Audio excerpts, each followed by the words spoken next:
رکھیں۔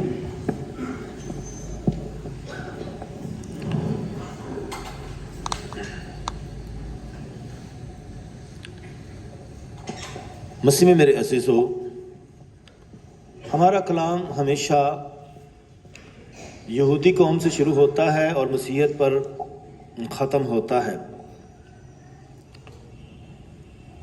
کیونکہ خدا نے یہودی قوم کے وسیلے سے ہمیں بہت کچھ سکھایا ہے، اور ہم خدا کے سارے کاموں کو ان کے روزمرہ کے واقعات میں دیکھتے ہیں۔ جو کچھ ان کے ساتھ ہوتا ہے خدا اس سے ہمیں سکھاتا ہے۔ ہمارے لیے سیکھنے کا ذریعہ دنیا کے موجودہ حالات بھی ہیں کہ ہم دنیا میں ہونے والے واقعات سے سیکھیں اور ان حالات میں کیسے ہم اپنے مسیحی ایمان کا پرچار کر سکتے ہیں، اپنے ایمان میں قائم رہ سکتے ہیں، اپنے ایمان میں بھرپور زندگی بسر کر سکتے ہیں۔ اور آج خداوند کا زندہ کلام ہمیں یہی سکھاتا ہے کہ ہم خداوند کے زندہ کلام سے قوت پائیں، طاقت پائیں اور یسوع مسیح کے بھرپور گواہ اور شاگرد بنیں۔ مسیح میں میرے عزیزو، بنی اسرائیل مختلف ادوار سے گزری ہے، مختلف حکومتیں اس نے دیکھی ہیں، اور خدا ان پر بہت حکومتوں کو لے کر آیا جنہوں نے ان پر حکومت کی ہے، اور خدا نے انہیں سکھایا ہے کہ وہ وفادار رہیں، وہ اس سے بغاوت نہ کریں، اس کے وفادار رہیں، اس کی تابعداری کریں اور اس کے حکموں پر عمل کریں۔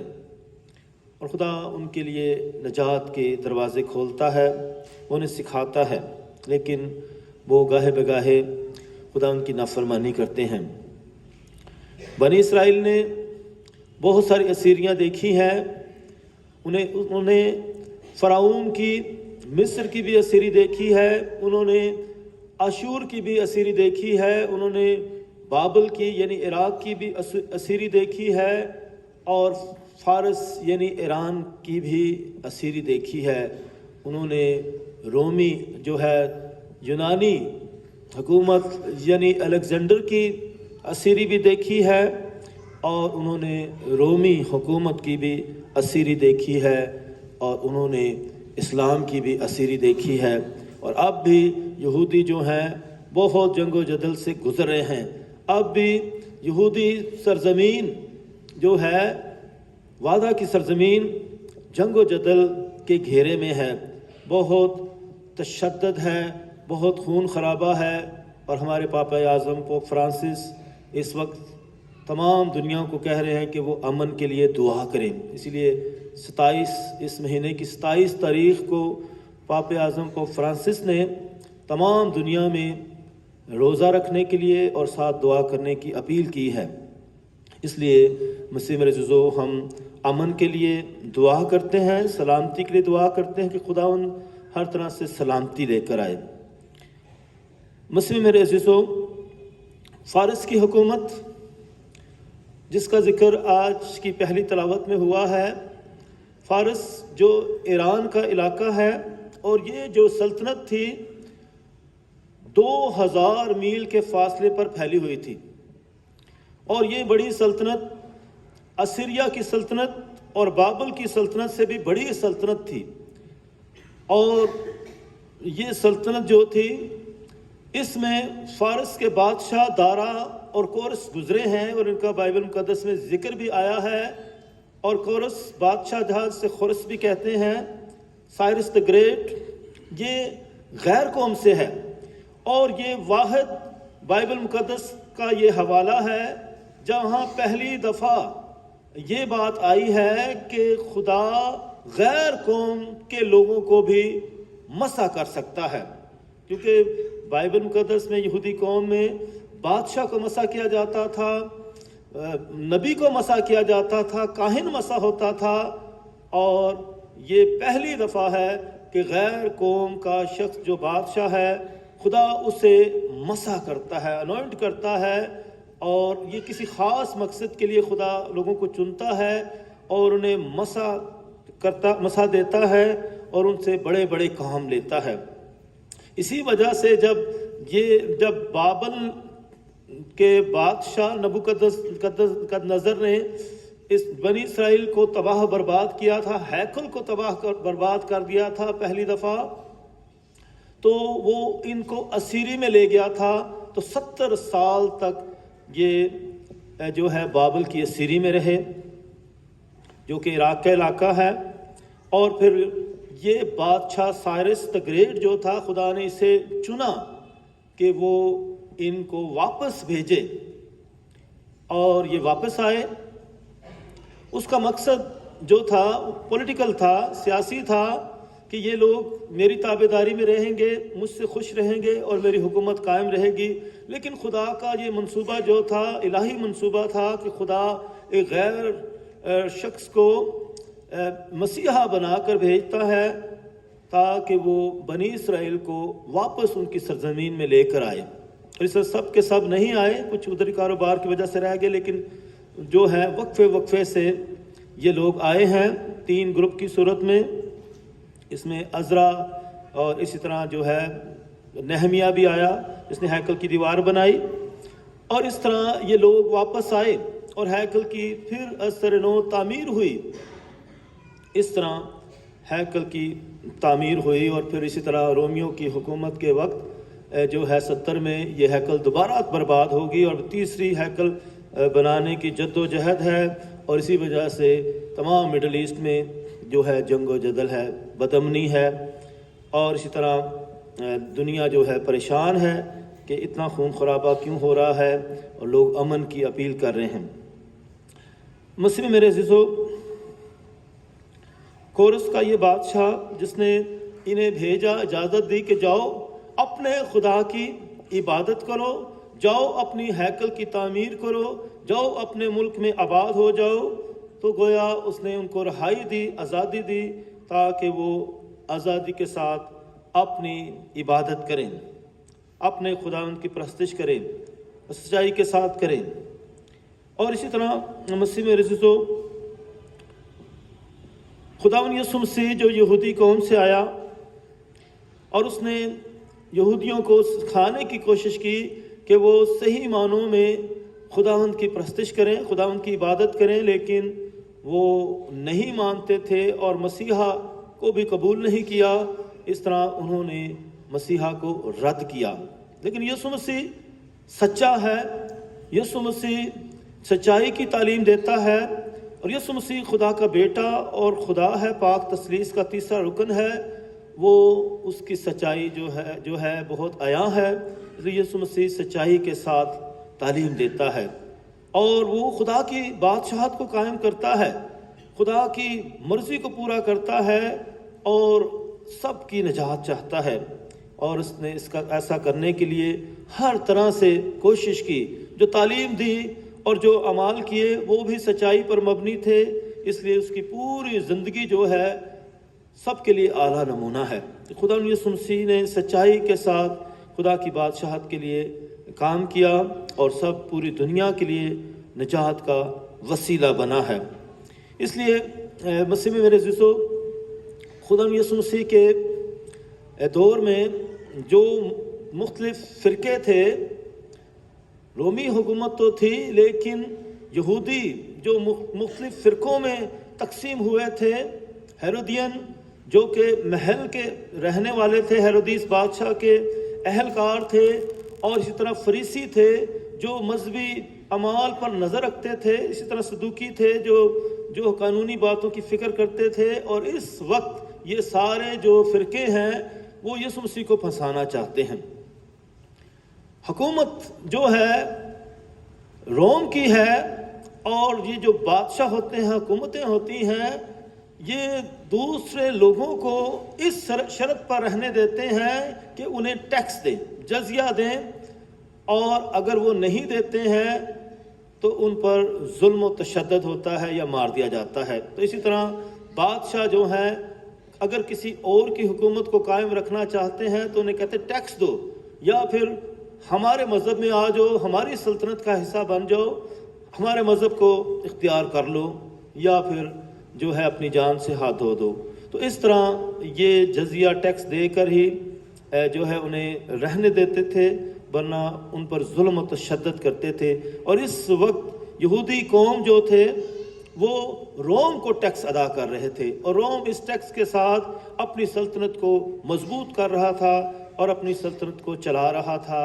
اور اسی وجہ سے یہاں جتنے بھی بادشاہ آئے، یہ کیسر جو تھا یہ خود بھی جو پہلا یہودی جو ہے رومی بادشاہ بنا، یہ لوگوں کے لیے پیسہ اکٹھا کرتا تھا، لڑائی جھگڑے کے ساتھ اکٹھا کرتا تھا، اور اس طرح جو ہے لوگوں کی مدد کرتا تھا۔ اسی لیے اس کو ہیرو مانتے تھے کہ یہ بڑے خیرات کے کام کرتا ہے، لوگوں کا خیال رکھتا ہے۔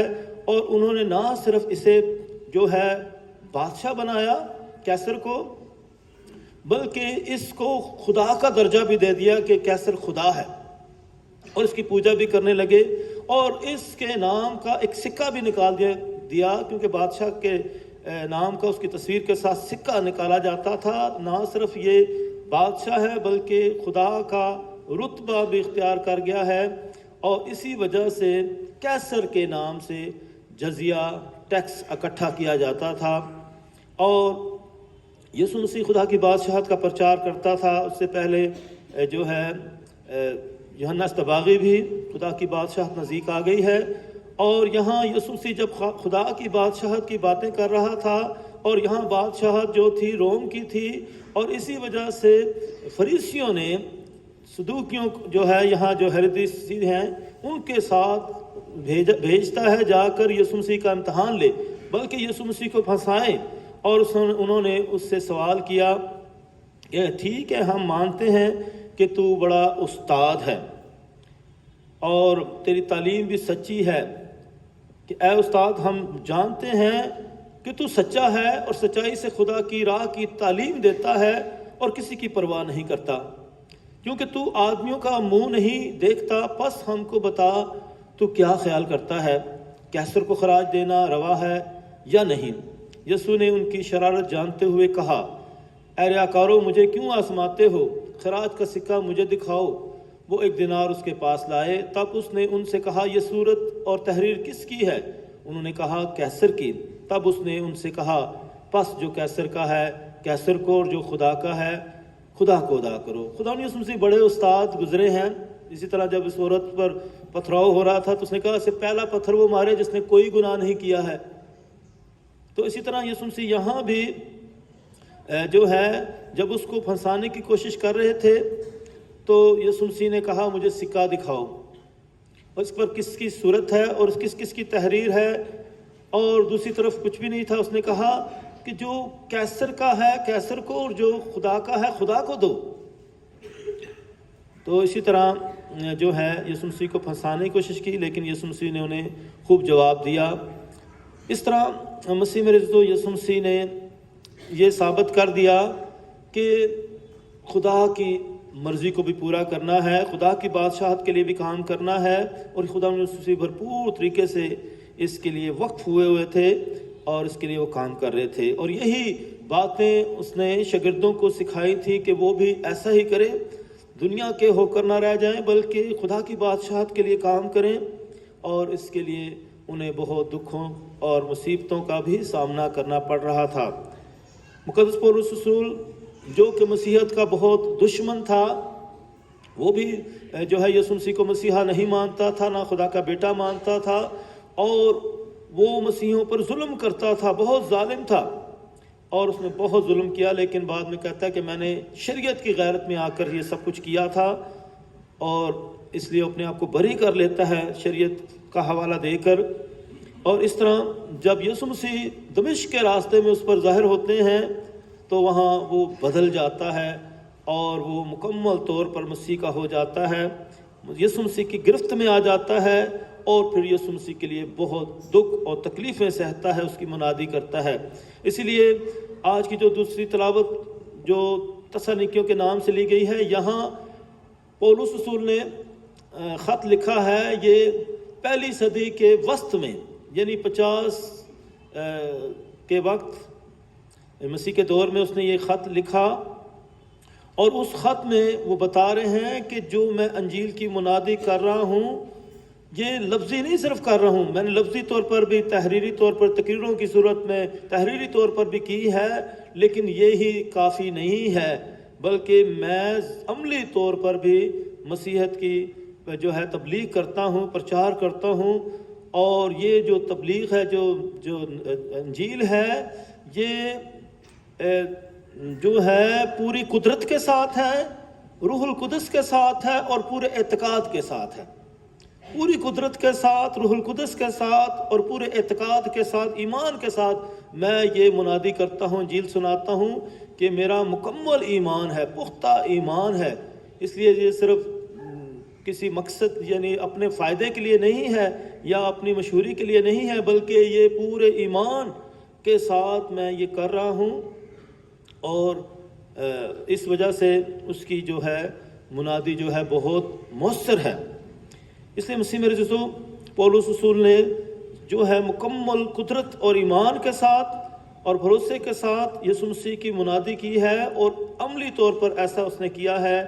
لکھا ہے، اے خدا کے پیارو، ہم جانتے ہیں کہ تم برگزیدہ ہو، کیونکہ ہماری انجیل تمہارے پاس فقط لفظی طور پر پہنچی، بلکہ قدرت اور روح القدس اور پورے اعتقاد کے ساتھ بھی ہے۔ اس لیے مسیح میرے عزیزو، ہم سب جو مسیح ہیں، ہمارے لیے بھی آج یہ امتحان ہے کہ ہمارا ایمان کیسا ہے۔ سب سے پہلے ہمارے اس ایمان میں کتنی بنیاد ہے یسوع مسیح کی، یا ہماری بنیادیں جو ہیں کسی اور باتوں سے بھری ہوئی ہیں، کسی اور جو ہے عقائد سے بھری ہوئی ہیں، کسی اور ایمان سے بھری ہوئی ہیں، اور ہم پر صرف لیبل لگا ہوا ہے مسیح ہونے کا، اور ہم بس نام کے مسیح ہیں۔ تو آج ہمارے لیے بھی یہ چیلنج ہے کہ ہم اپنی زندگیوں پر غور کریں کہ ہماری زندگی جو ہے، ہماری جو گواہی ہے کیسی ہے، کیونکہ پولس اس نے کہا کہ یہ لفظی صرف محض لفظی نہیں ہے، بلکہ قدرت، روح القدس اور پورے اعتقاد کے ساتھ ہے۔ اس لیے مسیح میرے عزیزو، خدا ان کا کلام آج ہمیں دعوت دیتا ہے کہ ہم اپنی زندگیوں پر غور کریں، اپنے خاندانوں پر غور کریں کہ ہم کتنے اپنے مسیحی ایمان میں پختہ ہیں، ہماری بنیادیں کتنی مضبوط ہیں، اور ہم اپنے ایمان کے لیے کتنے جو ہے کوشش کرتے ہیں، اور کس طریقے سے یسوع مسیح کی گواہی دیتے ہیں۔